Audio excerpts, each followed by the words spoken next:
Hello, hello, good morning. Welcome, welcome. And if you are watching the recording, feel free to skip ahead about a minute and a half or so to get to the content.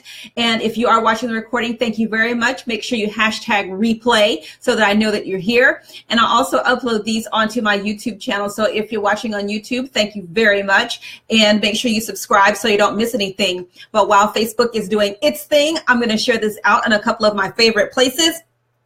And then we'll get going.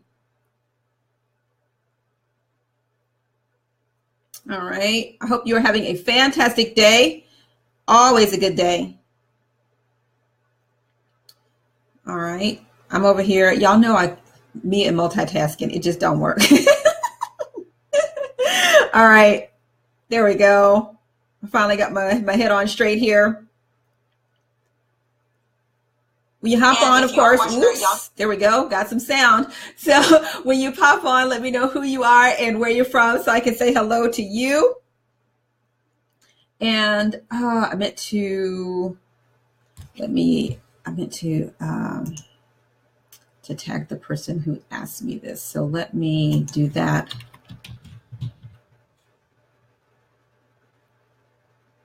There it is.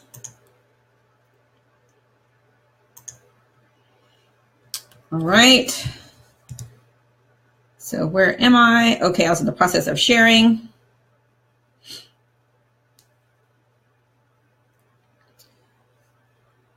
And then we're going to get going.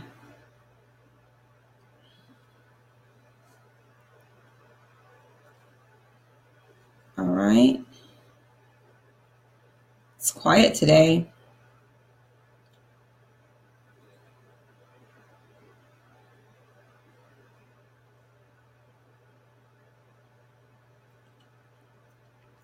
And let me get one more spot and then we'll get going.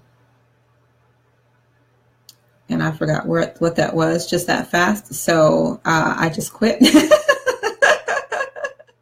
All right, I'll figure it out later. All right. Let me get a drink of water here. I've been doing a lot of talking this week. Okay, so first I want to welcome you to the show. My name is Lysandra Everett. I am the Home Biz Tax Lady. I help home business owners win the tax game by helping you keep more of the money you earn and paying less to Uncle Sam in taxes, okay? Today, I'm answering a question about medical expenses. So if you know someone who has a chronic illness, really, then, you definitely want to share this with them because this is stuff that you just need to know. Okay. Okay. All right. So the first question is, how much can you deduct? All right. Well, on a regular day, you can deduct medical expenses over 10% of your adjusted gross income. Okay. If you or your spouse, if one of you is over 65, then the amount is 7.5%. So anything over 7.5% of your adjusted gross income is tax deductible.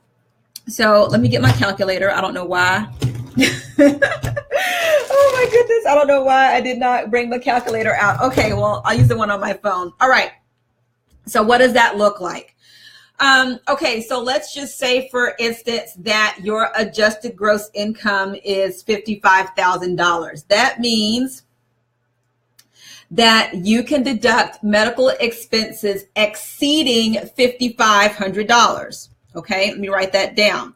That is if you're under 65. Now, if you're 65 or over, then it's medical expenses exceeding $4,125. So what does that look like?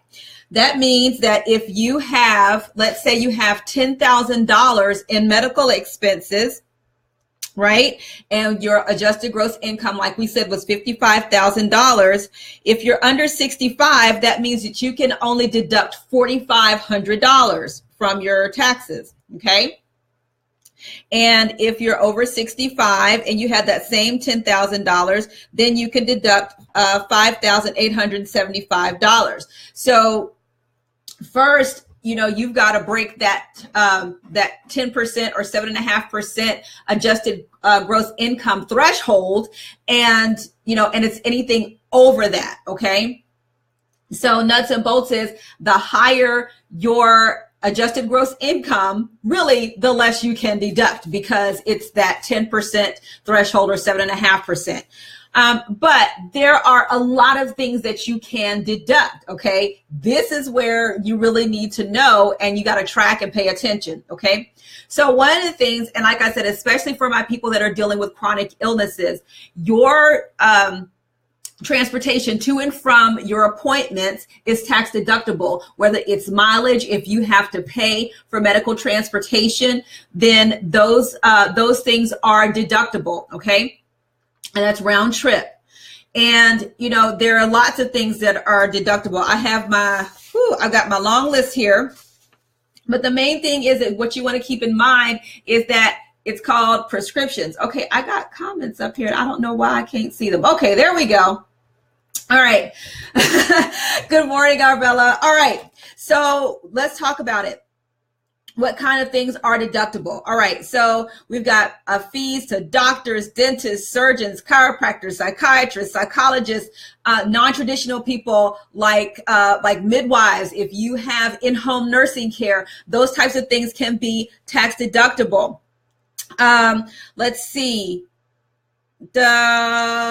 If you have a prescription for a program to alleviate alcohol or nicotine addiction, insulin that requires a prescription, payments for glasses or contact lenses, hearing aids, crutches, any type of medical device, those are tax deductible. We already talked about transportation, whether it's taxi, bus, train, ambulance, carrier pigeon, whatever.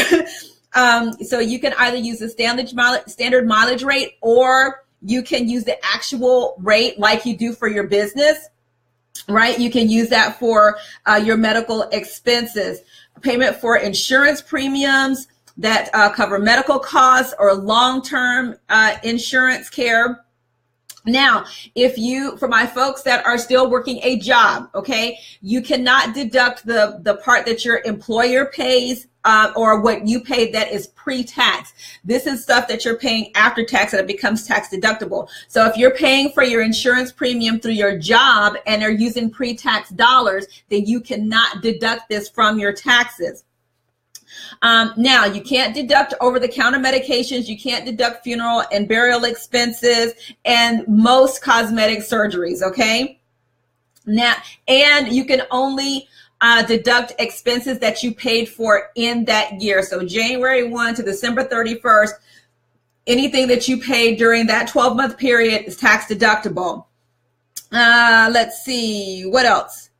Okay, so let's cover my self-employed folk. All right, self-employed people, my home business owners, you may be eligible for self-employed health insurance deduction. Now, you have to have a profit. You can't create a loss in your business in order to take this deduction. And if you are married and your spouse's job offers an employer sponsored health plan, you have to participate in that health plan, because otherwise you can't take the self-employment insurance deduction. Even if your spouse chooses to not participate, you cannot take the self-employed health insurance deduction. If the plan was available, you got to participate. Okay, they don't tell you that, but that's the way it works. Okay. Let me see. I think that is the main thing. Okay.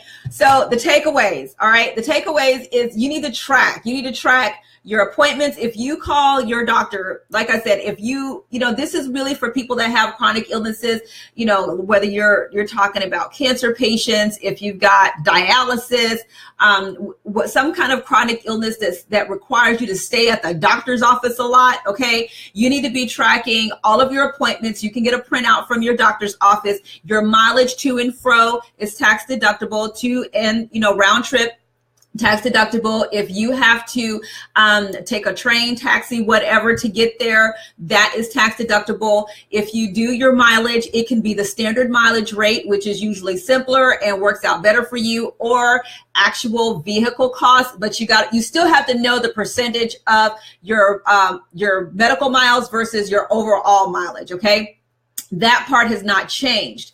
But again, you got to document. If you wind up having to stay overnight, especially my people that live in rural areas and have to go to the larger city in order to get your treatment, you're going to have hotel costs, parking costs, and all of that. Keep track of all of that stuff, because it's that you 10%. And I mean, if you're really paying a lot out of pocket, then and the only way you can deduct it is if you have the proper documentation to begin with. So yeah, that's it for medical expenses. So yeah, no need to beat that dead horse. But yeah, if you have any additional questions about that, make sure to hit me up. It's pretty cut and dry with what you can deduct and what you can't deduct, but it's anything over that 10% threshold. So, it depends on what your AGI is, your adjusted gross income. The higher that number is, the more that you're going to have to spend on medical costs in order for it to give you any kind of tax benefit. So like I said, with the example that we have with the $55,000 adjusted gross income, you got to spend at least $5,500. If you've got over $5,000 in medical bills or what have you, then anything over that is what's going to be tax deductible. Anything under that, you got nothing. Okay. So listen, I want to invite you guys to hang out with me over in the Tax Players Club. We got lots of great stuff going on over there, and you can go to www.taxplayersclub.com to get you to my Facebook group, and I will see you over there, guys. Thanks so much. I'll see you next time. Bye.